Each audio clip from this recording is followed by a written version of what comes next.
But I think the faster that the society regulates it, the faster it'll grow. And how does that work?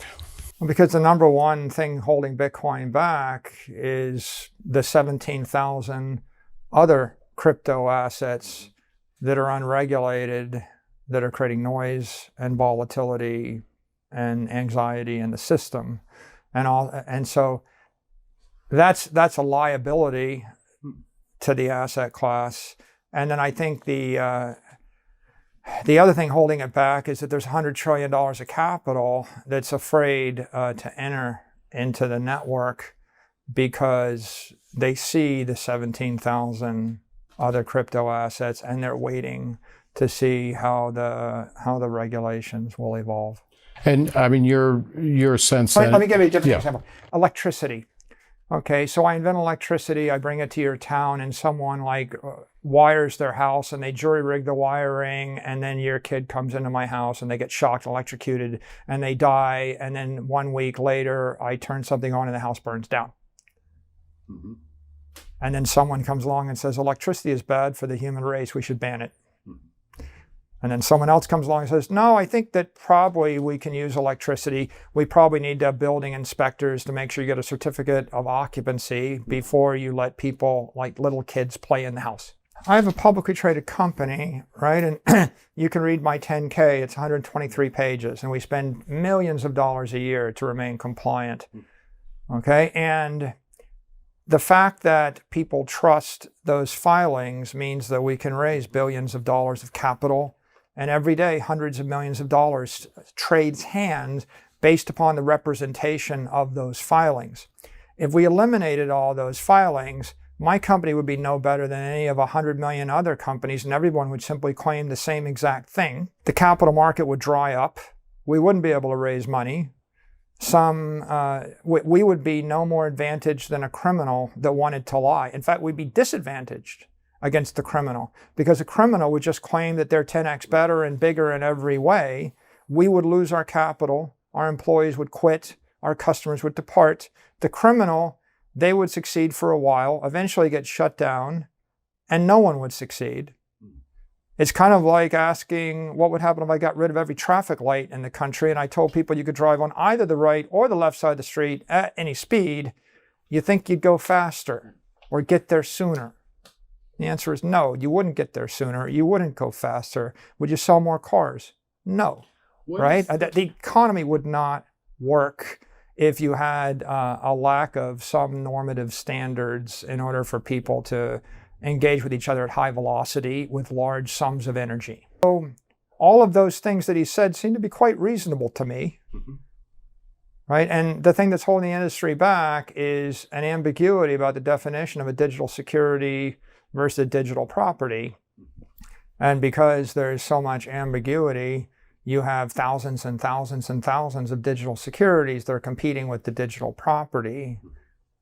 And if you're a rational person, and if you can't distinguish, and you're looking from the outside and you say, well, I'm sure there's 1,000 digital securities out there that are currently unregulated, that are being treated like commodities, I think that would give you pause.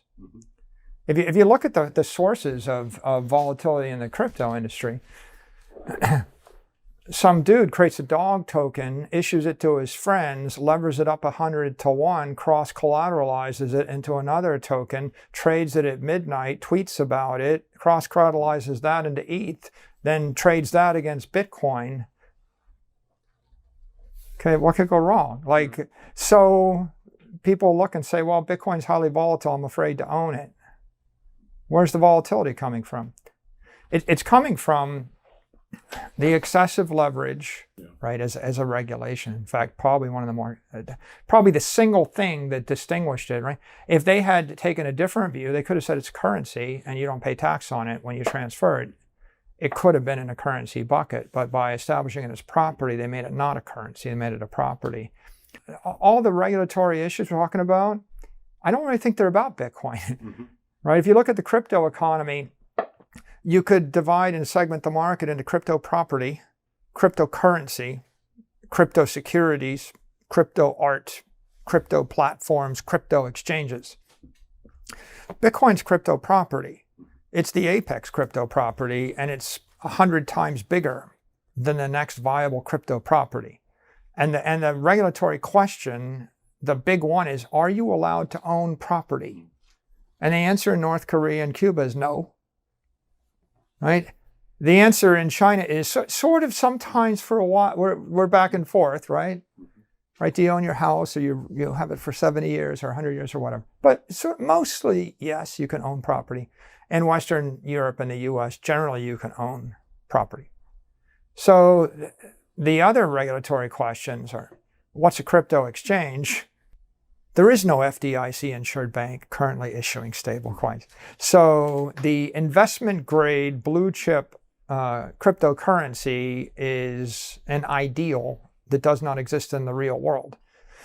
There's a second tier of currencies, called them rated currencies. It would be like Paxos and Circle, and they are backed by currency and currency, cash and cash equivalents and the like. But they're not issued by FDIC insured banks. They're issued by licensed money transfer agents or licensed entities that are recognized in the US. But they're second tier. So third tier, they're unrated cryptocurrencies like Tether. They're backed by something. And they give you a broad bucket of what the something is. Or even a stable coin like DAI or UST, they're backed by something. What is that something? They're not audited. It's unclear. They're not transparent. Jack's done extraordinary things to spread Bitcoin and property rights to the world.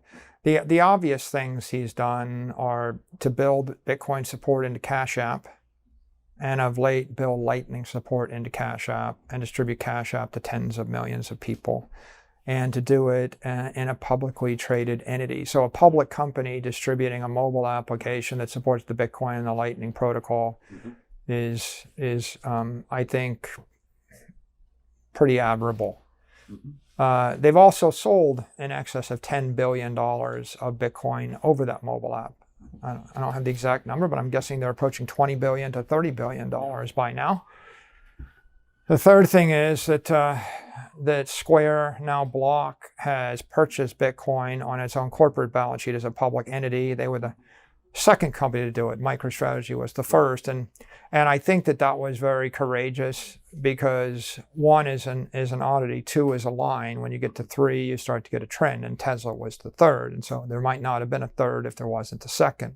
A USD crypto dollar and a BTC crypto property, and hundreds of trillions of dollars worth of these assets are circulating around every second, right? At the speed of light, friction-free.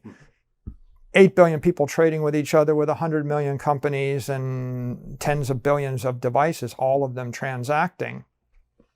You don't need to eliminate the government. You don't need to eliminate the company. In fact, it seems pretty clear that you don't want to.